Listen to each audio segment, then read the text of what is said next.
Hi, Mitchell Levy, the AHA guy at AHAthat, and let's just give a quick overview at the authoring process. And first, let me tell you, before you start writing an AHA book, have you actually been on the platform? Go to AHAthat.com, take a look at some of the books, either sign in as a guest. If you're becoming an author or even a ghostwriter, you must as well sign up for an account. It's free to use, free to share, and start sharing some content, seeing what it looks like, see what it feels like. You can go to the book, which is Why One Should Write an AHA Book.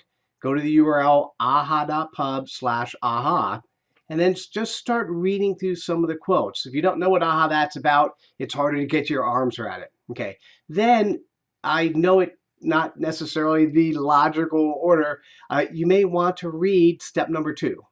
Okay, step number 2, I've curated over 50,000 AHA messages, is just what makes a good AHA message. After that, feel free to go back and really take a focus on step number 1 and then start playing around with step number 3. And we'll talk more about that in each of the steps. And now enjoy the writing. Look forward to seeing and sharing your AHA messages. Bye now.